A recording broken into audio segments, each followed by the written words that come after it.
Vamos para a palavra, irmãos? Quem veio aqui ouvir a palavra de Deus nesta noite? Vamos ler capítulo de número 3. Obrigado, Mateusão. Você é fera. Deus abençoe, viu? Capítulo de número 3, versículo de número 6, do livro de Cantares. Diz assim o texto sagrado: Misé olá min hamidbar, rakit mahor asham mor, mekitoret, ulebonar mikol uvikat rokel. Quem é esta que sobe do deserto como coluna de fumaça, perfumada de mirra, incenso e pós aromáticos do mercador? Olhe para o seu irmão que está ao seu lado e diga a ele: quem é essa? Bota óleo nisso. Quem é essa? O livro de Cantares, ele foi escrito pelo homem mais sábio que permeou a terra. Que maravilha. Se quiser, pode até aumentar um pouquinho o volume. A Salomão foi-lhe dada a difícil tarefa de substituir o rei mais admirado, o guerreiro mais condecorado e o adorador mais amado de todos os tempos.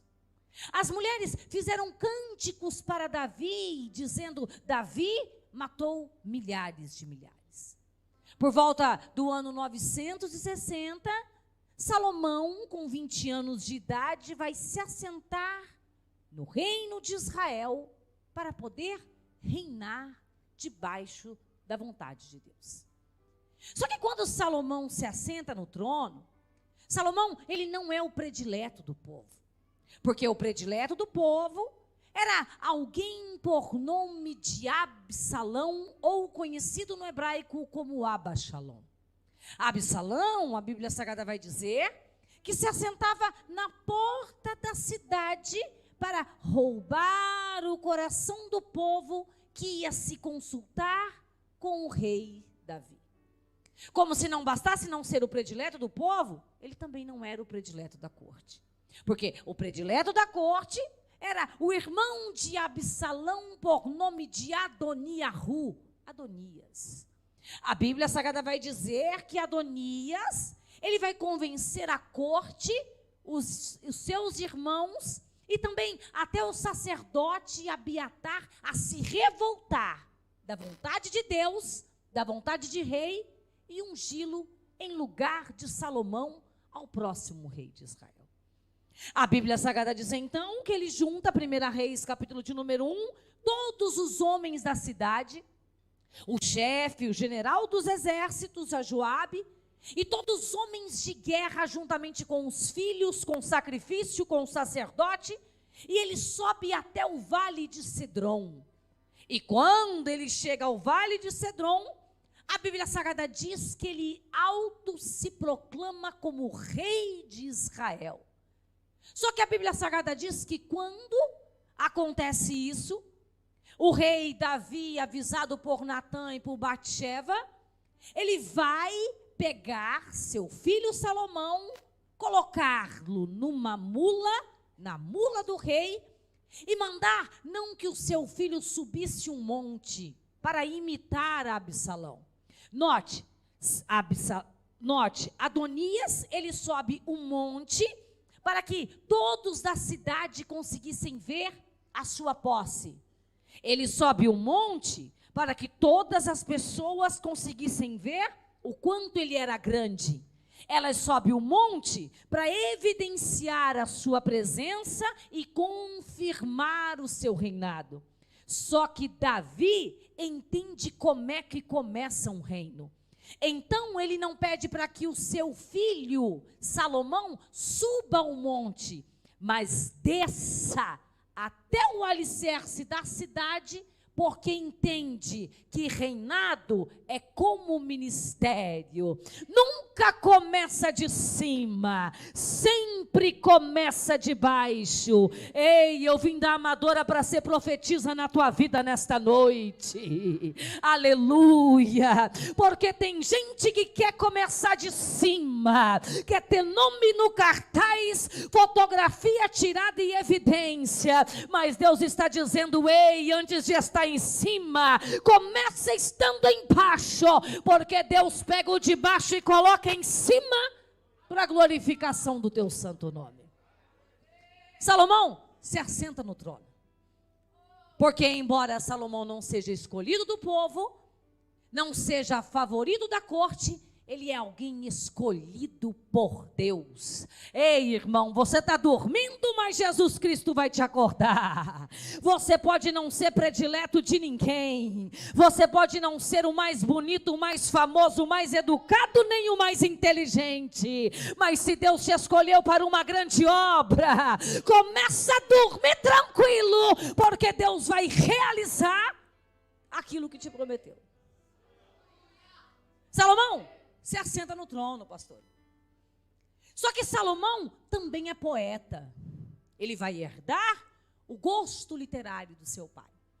E ele vai escrever 3 salmos, 1005 cânticos, e ele vai escrever 3 obras, que datam 3 períodos da sua vida.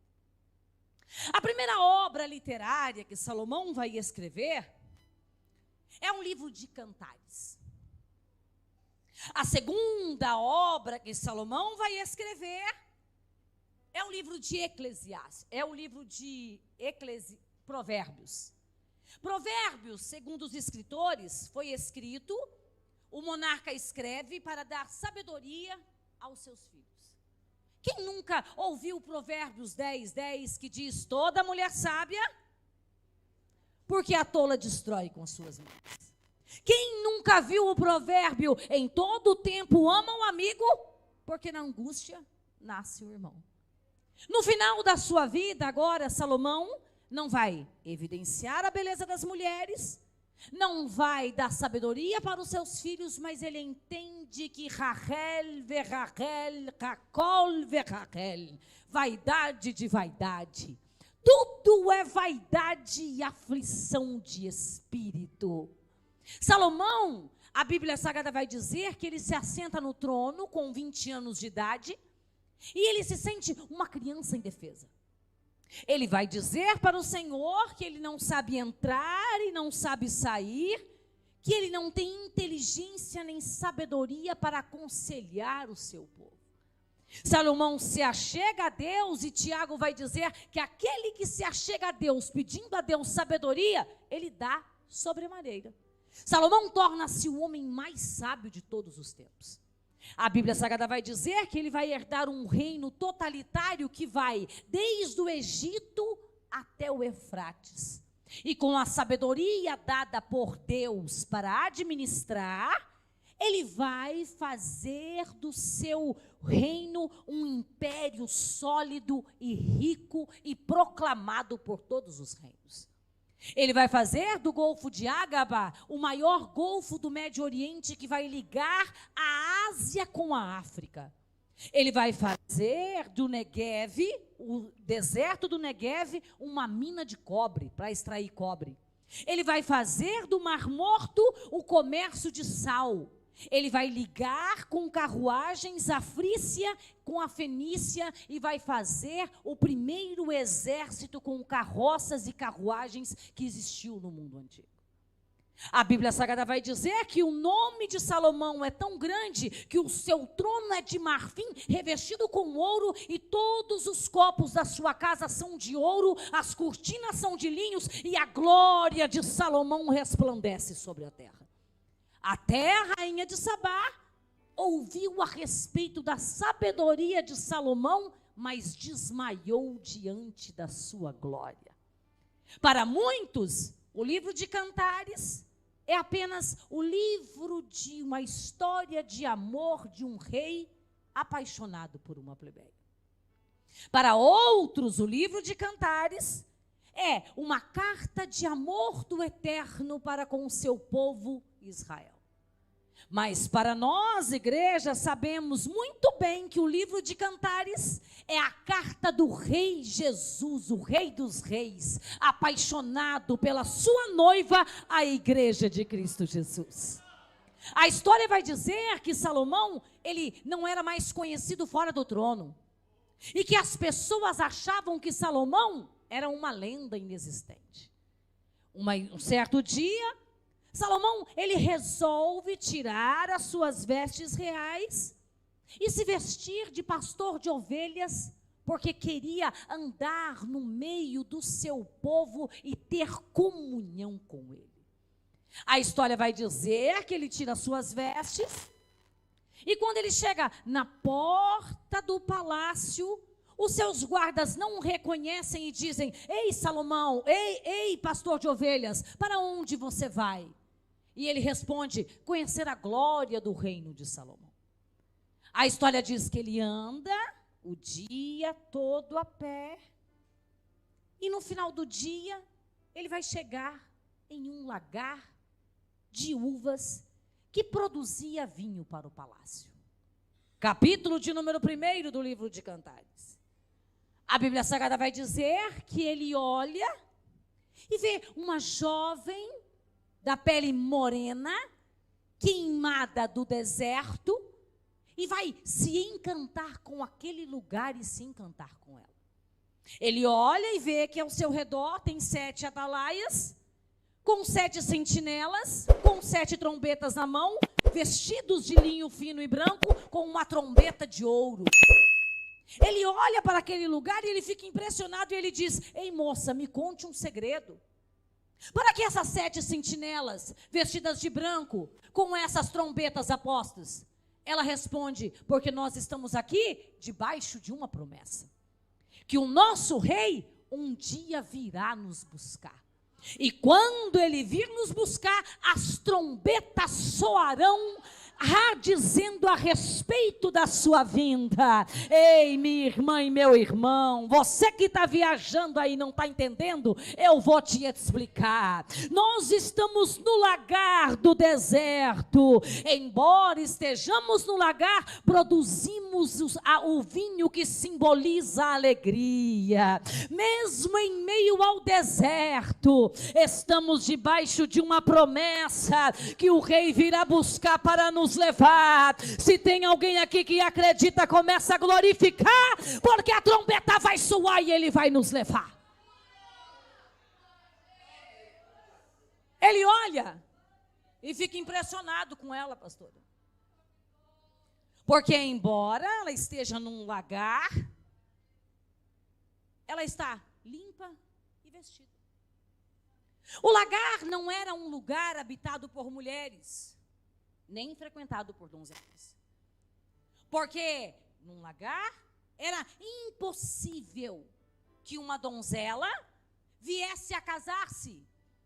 Era lugar de trabalhadores homens e que, por causa do sol escaldante do deserto, trabalhavam seminus. Só que em um lugar de solidão, Sulamita foi encontrada. Em um lugar que ela foi levada para ficar abandonada, o rei a encontrou. Ele a encontra e ela está com as vestes brancas e resplandecentes em meio a um lagar. Ele olha para ela e diz: ei, moça, me conte outro segredo. Como você consegue manter as suas vestimentas limpas trabalhando em um lagar? E ela responde: as minhas vestimentas estão limpas, porque todos os dias, quando eu encerro o meu trabalho, eu desço até os rios de águas vivas para me lavar. Ei, minha irmã, você pode até estar no meio deste lagar, você não pode se contaminar e sujar as suas vestes, mas se nesta noite você sujou as suas vestes, desce até o rio de águas vivas, porque lá tem pureza e purificação para a sua alma. Ele olha para ela, ele fica impressionado com ela. E o seu nome é Sulamita. Champlin vai dizer que o nome Sulamita não é um nome pátrio e também não é um nome próprio. Sulamita é uma derivação feminina do nome Salomão. Não entendeu? Vou te explicar. Porque quem olha para Sulamita não vê Sulamita, mas vê Salomão. Tem gente que não entendeu, mas a irmã recebeu. Quem olha para ela não lembra do seu nome, mas lembra do nome do rei. Ei, você é o instrumento de Deus nesta terra. Quando as pessoas olharem para você, elas vão lembrar do nome do rei. Ele olha para ela e diz assim: eu já tive 80 rainhas, 60 concubinas e virgens que não se podem enumerar, mas nenhuma é como tu, imaculada. Sabe o que é imaculada? Imaculada não é aquela que se esconde dentro do seu mundinho com medo de se contaminar. Imaculada é aquela que mesmo muitas vezes estando no meio da sujeira, consegue permanecer limpa e ataviada. Ei, meu irmão, Jesus vai voltar para nos buscar, para buscar uma igreja imaculada na presença dele. Ele olha para ela e ela vai responder para ele: não olheis por eu ser morena. É porque o sol do deserto resplandeceu o meu corpo. E porque o sol do deserto resplandeceu o meu corpo, os meus irmãos lançaram-me no lagar para que eu fosse esquecida. Vamos dividir esse versículo. Não olheis por eu ser morena, porque o sol do deserto resplandeceu o meu corpo. Note, o sol do deserto não acabou com a sua beleza. O sol do deserto evidencializou a sua beleza. Porque tem gente que acha que o sol vai acabar com a pele, vai acabar com a beleza e vai dar envelhecimento precoce. Mas Sulamita entende quem é o sol do deserto. Malaquias, no capítulo de número 3, versículo de número 2, vai dizer: para vós que temeis ao Senhor, nascerá o sol do deserto. O sol é Cristo Jesus, que vai nascer sobre a nossa vida, resplandecer a nossa pele e mudar a nossa história. Não olheis por eu ser morena. É porque o sol do deserto resplandeceu o meu rosto, e porque o sol resplandeceu o meu rosto, os meus irmãos lançaram-me em um lagar para que eu fosse esquecida. Por causa da inveja dos seus irmãos, Sulamita foi lançada num lagar para viver um tempo de solidão. Por causa da inveja dos seus irmãos, Jeremias vai ser lançado num calabouço no meio da lama. Por causa da inveja dos seus irmãos, José vai ser lançado numa cova e na prisão. Ei, meu irmão, mas deixa eu te dizer uma coisa: não tem prisão, não tem cova, não tem calabouço, porque o rei nesta noite vai até lá para te buscar e para trazer na presença dele. Se tem alguém que acredita aqui, levanta esta mão, abre essa boca e adore o nome do Senhor. Ele olha e vai fazer promessa para ela. Ele olha e diz para ela assim: você é morena, porém agradável, como as tendas de Quedar. As tendas de Quedar eram tendas de tribos nômades, de pessoas que viviam e moravam no deserto. Por eles morarem no deserto, as suas tendas eram feitas de pelos de cabras escuras. Então, quem olhasse de longe, não via uma beleza aparente. Via algo escuro, empoeirado, que não tinha um resplendor aparente. Mas quem estivesse passando pelo deserto e precisasse de uma sombra, de água fresca e de alimento, poderia entrar pelas tendas que receberia água fresca, alimento e refúgio. Sabe o que ele estava dizendo para ela? Você pode não ser bonita como as mulheres do palácio, mas quem vem até você nunca sai sedento e nunca sai faminto. Ei, meu irmão e minha irmã, talvez você não seja mais bonita, mas quem vem até você nunca vai sair vazio, porque você é uma tenda de Quedar. Ele olha para ela,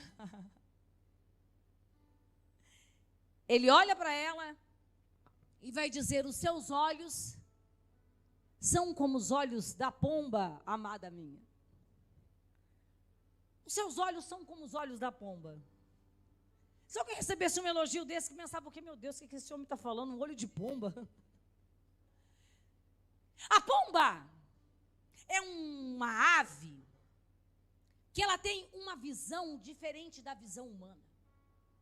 O homem, ele consegue apenas ver o que está diante dos olhos dele. Ele consegue olhar focal.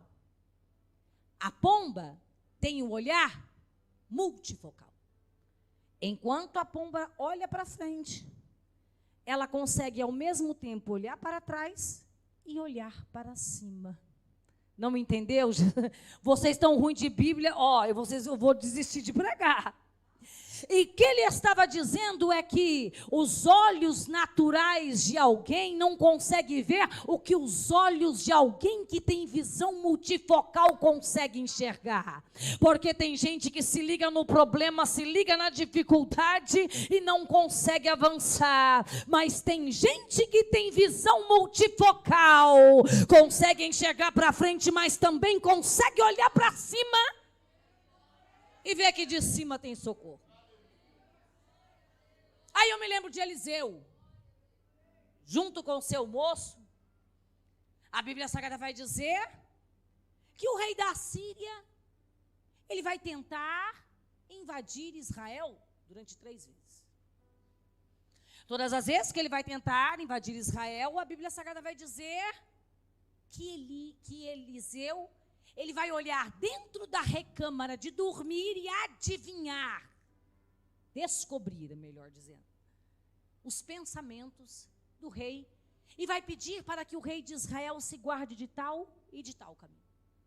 A Bíblia Sagrada diz então que naquele momento, o rei da Síria, frustrado de não conseguir uma invasão, vai dizer que tem alguém que ali é um espia.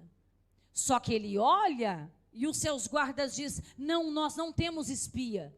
Mas é Eliseu, o homem de Deus, que consegue ver o que acontece até dentro do seu quarto, no seu íntimo. A Bíblia Sagrada diz então que ele reúne carros, cavalos e cavaleiros e vai até Dotã, aonde mora o profeta. E quem tem visão unifocal não consegue ver o mundo espiritual e fica impressionado com a força do adversário. A Bíblia Sagrada diz que o moço de Eliseu acorda de manhã, abre a porta e vê um monte de carro e um monte de inimigo e fica apavorado. Mas quem tem visão multifocal é diferente. Não está vendo o inimigo, mas está vendo a legião de anjos que tem a seu favor. E Eliseu toma a voz e vai dizer: maior é o que está conosco do que os nossos adversários. Ei, meu irmão, está com medo de quem? Está com medo de fofoca de internet? Está com medo de inimigo? Está com medo do visto ser negado pelo CEF? Começa a olhar que o teu Deus tem mais poder para trazer a vitória para você. Ele olha para ela e ele vai dizer: como as éguas do carro de Faraó. és tu, amada minha, como as éguas do carro de Faraó. Já pensou alguém olhar para você nessa noite e falar, como as éguas do carro de Faraó, és tu, amada minha? Você não vai levar isso como um elogio. As éguas do carro de Faraó eram treinadas milhares de milhares. Só que poucas delas conseguiam ser adestradas ao ponto de carregar o rei. As éguas do carro de Faraó eram usadas para a guerra. Porque no dia da guerra, a égua do carro de Faraó, ela não temia o inimigo. Se o inimigo viesse a seu encontro, ela não se acovardava, mas ela partia para o combate. As éguas do carro de Faraó, elas eram doutrinadas para ouvir a voz do rei e não confundir com a voz do inimigo. E tem gente que está perdendo para a égua do carro de Faraó. Não conhece a voz do rei e está olhando profetada e querendo sair da igreja. Ei, meu irmão, Jesus me trouxe da amadora e eu vou profetizar. Jesus vai te dar autoridade e discernimento para conhecer a voz do rei, ter intimidade com o rei e viver uma vida com o rei. Ele olha para ela e ele fica impressionado com tanta capacidade que ela tem. E no capítulo de número 5 ele vai fazer uma promessa para ela. E ele vai dizer, eu sinto a graça de Deus. Põe-me como selo no teu braço. Como selo no teu coração. Porque o amor é mais forte do que a morte. Põe-me como selo no teu braço. Como selo no teu coração. Porque o amor é tão forte quanto a morte. Vamos dividir esse versículo. Põe-me como selo no teu braço. Existiam alguns tipos de escravos no mundo antigo. Eu vou dizer pelo menos 3. O primeiro escravo que tinha era os escravos que eram conquistados através das guerras. Esses escravos, alguém perdia a guerra, então os homens tornavam-se escravos, as mulheres tornavam-se escravos e os filhos tornavam-se escravos. Lembra de Sansão? Sansão perdeu a guerra por causa de uma mulher. Teve os olhos vazados e tornou-se palhaço do povo. Existia um segundo tipo de escravo, que era o escravo que era adquirido por causa de dívidas. Este escravo, alguém não tinha condições de pagar a dívida, então dava os filhos para quitar a dívida, tornando-se escravos. A Bíblia Sagrada vai dizer que a viúva do profeta não tem condições. E Eliseu vai multiplicar o azeite da viúva para que seus filhos não se tornem escravos.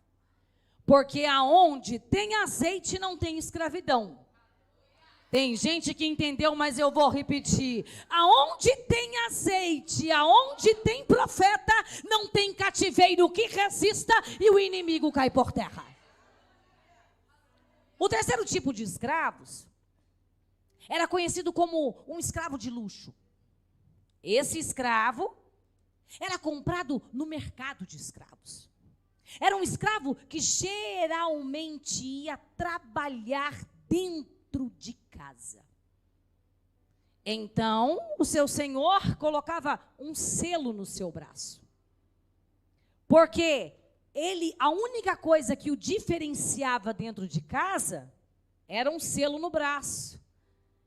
Porque ele morava dentro de casa e comia na mesa do seu senhor.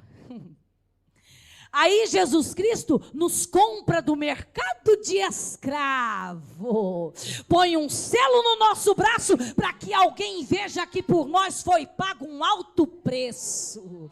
Ele vai se ascender aos céus, mas vai nos fazer promessa e vai dizer: não se turbe o vosso coração. Credes em Deus? Então acredita também em mim, porque na casa do meu Pai tem muitas moradas. E se não fosse assim, eu não vos teria dito: eis que eu vou, mas eu preparei um lugar para que aonde eu estiver, estejais vós também. Põe-me como selo no teu braço.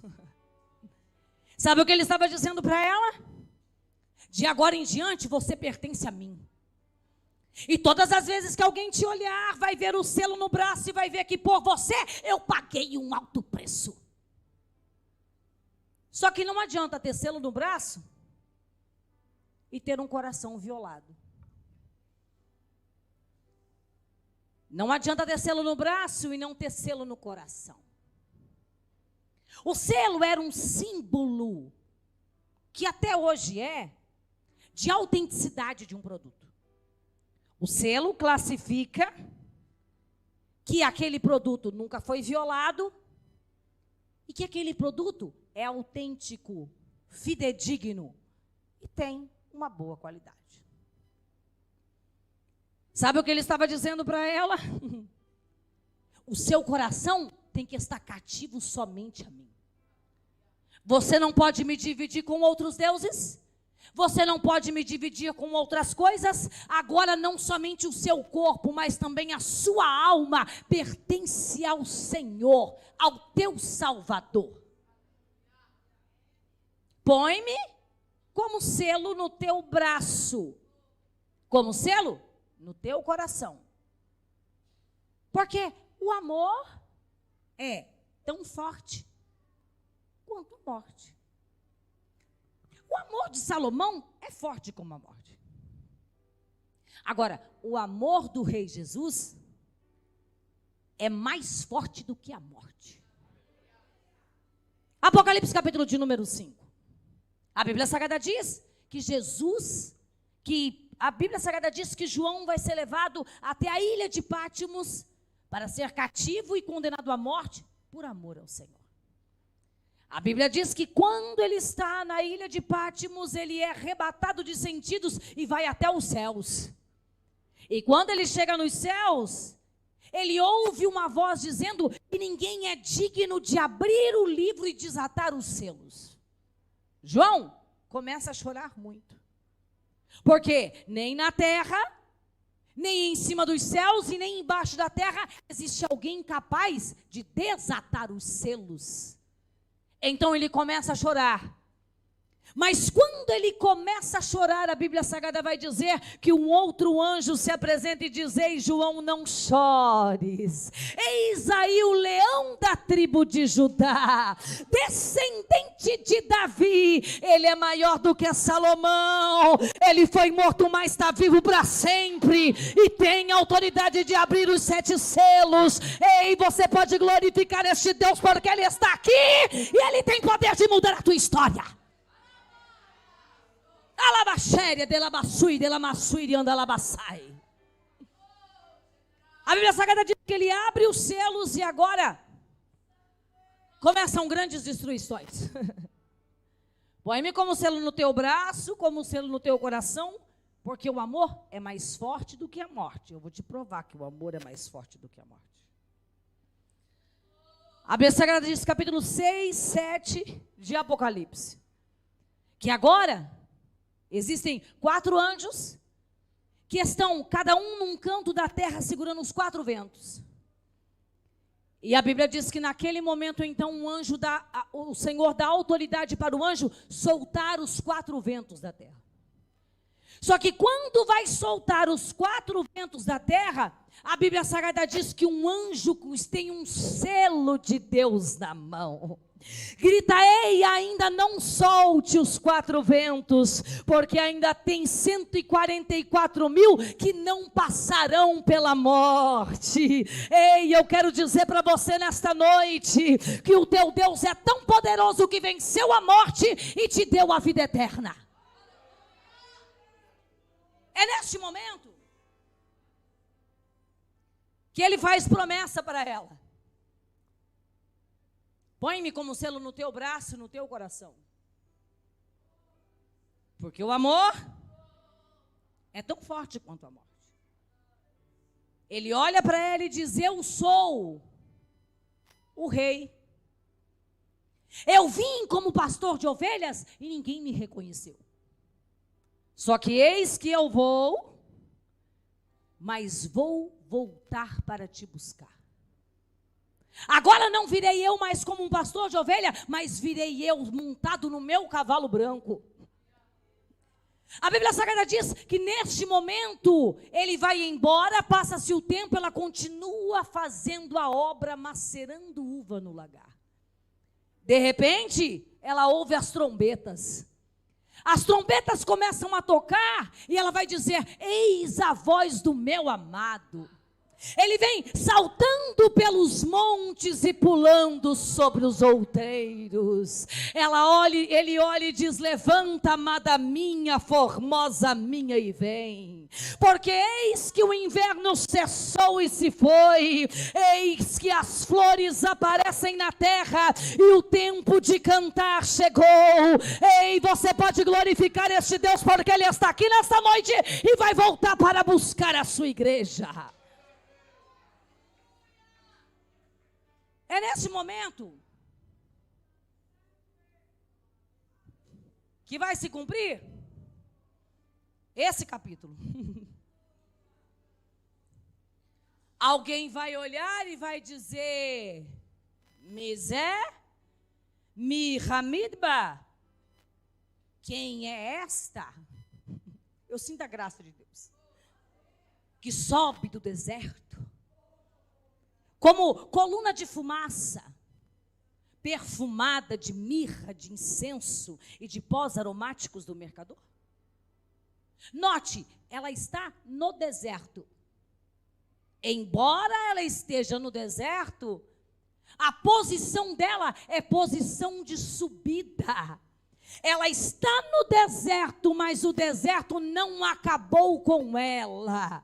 O deserto é só um tempo e só uma estação na vida dela. Ei, eu quero dizer para você nesta noite, talvez você esteja atravessando um deserto, mas deserto não mata crente, não. Deserto é a escola de Deus para a vida do crente. É no deserto que Deus tira a mente de escravo, faz esquecer o Egito para entrar na terra prometida.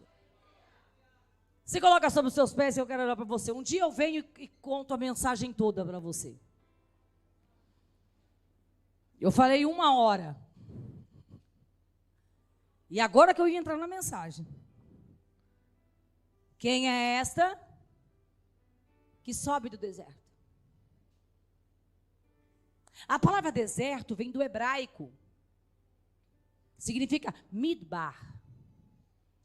Midbar vem da palavra, vem do verbo lerradebir. Lerradebir significa que o pastor, ele vai abrir a porta do aprisco para colocar a ovelha que está dentro do aprisco para fora do aprisco. Para o deserto, não para matá-la de fome, mas para fazê-la viver milagre de Deus. Porque é no deserto que Deus brota a água da rocha. É no deserto que Deus tem pão quentinho dos céus. É no deserto que o sapato cresce conforme o pé e a roupa não envelhece. É no deserto que tem milagre de Deus. Ei, nesta noite talvez você esteja no meio de um deserto, mas Deus está dizendo para você, você está no lugar certo, no lugar do milagre e da providência de Deus. Então para de murmurar e acredita que este deserto vai passar e que você vai alcançar a presença de Deus. Veja seus olhos que eu quero orar com você nesta noite. Fecha seus olhos, fecha seus olhos, fecha seus olhos, fecha seus olhos, fecha seus olhos. Fecha, crente, esse olho. Pode fechar, minha irmã, ninguém vai pegar nada seu, não. Fecha, fecha, fecha. Fecha e começa a clamar para Deus nesta noite. Pai, em o nome do Senhor Jesus, Deus, eu coloco o teu povo, Senhor Deus, a tua igreja na tua presença. Senhor Deus, eu quero, Pai querido e santo, clamar e pedir a Ti, eterno Deus de graça, eterno Deus de poder e eterno Deus de glória. Venha de encontro com o teu povo, Senhor Deus, derramando da tua presença, da tua graça, do teu poder, Senhor Deus Pai. Que nesta noite, Senhor Deus Pai, o deserto da nossa vida, Senhor, a solidão, a tristeza, a angústia, as provações, Senhor, elas venham, Senhor Deus Pai, nos fazer, ó Deus, enxergar infinitamente mais. Venhamos, Senhor Deus Pai, entender, Senhor Deus Pai, que possamos até atravessar um deserto, mas não vamos perder a tua presença, Senhor. Abençoa, Senhor Deus Pai, esta igreja, Senhor. Ai de encontro, Senhor Deus Pai, com a vida dos teus servos e das tuas servas, Senhor, e derrama do teu poder, da tua graça, da tua providência, Senhor Deus Pai, para que nós possamos, Senhor Deus Pai, não morrer no deserto, mas alcançar as mansões celestiais e viver do milagre do Senhor. Em nome de Jesus, você pode glorificar a Deus?